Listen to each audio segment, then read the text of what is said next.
comprometido, sim, com políticas de valorização também. Um corpo técnico administrativo que é enxuto, mas que é absolutamente bem formado, bem capacitado e comprometido com os princípios da instituição. Políticas internas definidas pelos conselhos superiores que colheram resultados muito bons.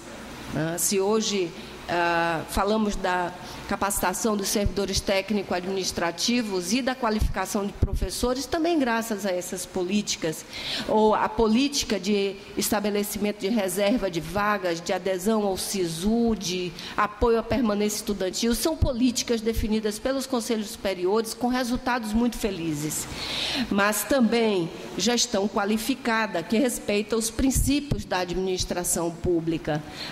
Falar de corrupção no país hoje é uma necessidade, mas é importante também olharmos a corrupção. Somos aqui funcionários públicos ou agentes públicos. E eu preciso dizer que sou contra a corrupção e que na instituição que hoje dirijo não há corrupção. E se houver qualquer suspeita disso, será verificada. As contas da UESC 2012 estão aprovadas pelo Tribunal de Contas do Estado. E esse é um cuidado que temos. E esse é um cuidado que assumo como gestora da instituição. E também resulta em qualidade da instituição. Os estudantes, a opção da UESC pela reserva de vagas nos trouxe importantes benefícios. Nós temos um corpo de estudantes que teve um crescimento em toda a mobilização, em toda a participação nas grandes questões sociais. Nós temos, sim, estudantes que vêm de escolas públicas, mas que têm bom desempenho. Nós já formamos as primeiras turmas de reserva de vaga, que ingressaram na universidade por reserva de vagas. E nós temos também um outro aspecto que resulta na qualidade da UESC, que é o financiamento público. Financiamento público é a principal fonte de receita, de entrada de recursos na universidade. O que nós estamos dizendo? A universidade hoje, a UESC, não tem nenhuma atividade que tenha sido, atividade finalística, que deixemos de fazer, não há lixo acumulado. De fato, o estudante mencionou problema do ar-condicionado de um pavilhão. De 60 salas, 17 estavam sem ar-condicionado funcionando. Um problema, sim, estrutural da construção que estamos enfrentando. Ok? Mas isso não decorre exatamente da falta do dinheiro para pagar, não é exatamente isso. Mas é claro que nós priorizamos as ações finalísticas. Algum prédio da universidade deixou de ser pintado. Isso é uma tradição. Cuidar dessa estética da universidade é uma tradição. Nos ressentimos disso.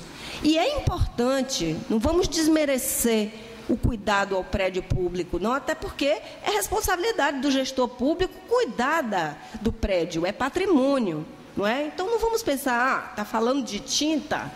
Não, mas deixamos de fazer coisas, deixamos sim, recentemente enfrentamos o Plano de Desenvolvimento Institucional e lá fizemos um enfrentamento, sim, a creche é importante, é uma demanda de servidores, professores, estudantes, é importante, mas agora não dá. E lá no planejamento institucional, constamos creche como um estudo, necessidade de estudo. Por quê?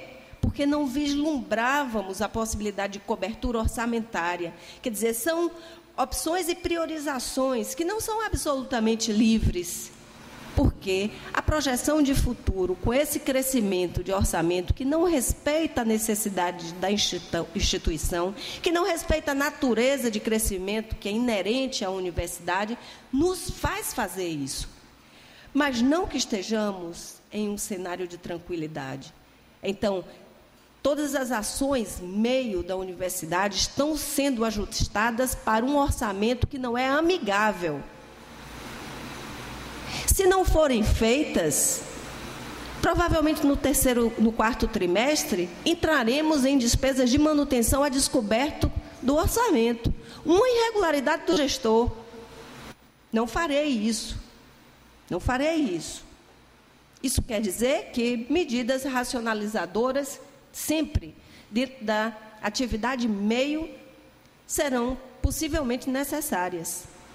Então, o que digo é, a situação é bastante grave, impõe a busca conjunta de solução.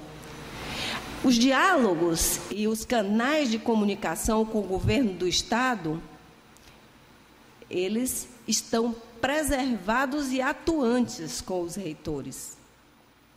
Isso não quer dizer que a situação não seja grave, porque também se junta uma crise econômica importante pela qual o Estado passa.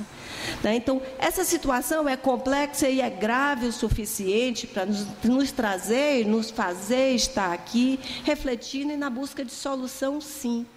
E, claro, sendo os vereadores, os cidadãos dessa cidade, agentes públicos, todos nós com a responsabilidade de fazer um pouco que seja, que possa configurar e consolidar a ideia de que é necessário refletir sobre a educação superior pública e buscar as soluções que façam com que hoje, amanhã, na ausência da gente, porque a gente passa e a UESC fica, né?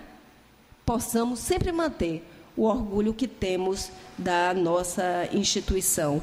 E com essas palavras, eu aproveito esses últimos momentos para agradecer, e agradecer em nome da Universidade Estadual de Santa Cruz, compartilhando que, se a UESC é motivo de orgulho para nós, ela também é o resultado do trabalho de todos nós.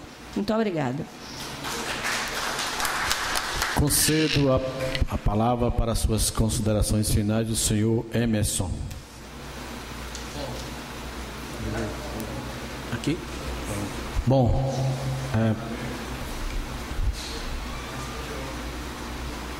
não estou entendendo. Bom, eu vou procurar ser breve, mas também vou procurar responder a alguns vereadores que me antecederam. Primeiramente, eu quero dizer que eu também sou otimista, né? E fico feliz que essa casa esteja atenta à situação das universidades. Não acho que aqui seja um espaço infrutífero. Concordo com um dos colegas que colocou a educação básica. Entendo a educação como um ciclo pedagógico. E, por entender a educação como um ciclo pedagógico, entendo que, para discutir a educação básica, perpassa pela formação. A formação, o local de formação do educador é a universidade. Então, a universidade é onde começa toda a discussão, inclusive da educação básica, da escola, da educação infantil, da creche, do formador, do educador, não é? Enfim. Então, para discutir a escola, precisa discutir a universidade. Porque não discute o educador, o profissional que é formado, sem discutir a universidade, companheiros. Então, me desculpe a didática e a preocupação enquanto professor, formador de professores, nesse momento. Então, estou sendo aqui bem propositivo no discurso. Então, nesse momento, eu quero dizer para os senhores que não se discute a educação sem discutir a universidade. Ponto. Isso é didático, pedagógico e formativo nesse momento. Se aqueles que não entendiam esse processo, é importante que se entenda. A razão, a lógica, faz parte também da discussão e do momento político. Eu sei que alguns aqui têm uma empolgação no momento político, inclusive partidário, mas é importante que nesse otimismo a gente se inclua no processo formativo e informativo. E aí, nesse caso, eu estou informando também na minha parte do discurso formativo. Outro aspecto é que alguns demonstraram claramente o desconhecimento da nossa instituição. Nossa instituição, como bem colocou a professora, tem 44 cursos de graduação, né? Então, isso é importante a gente mostrar claramente o crescimento. Eu não citei nomes, hein? Claramente que a nossa instituição ela tem uma grandiosidade mas ela ao mesmo tempo ela precisa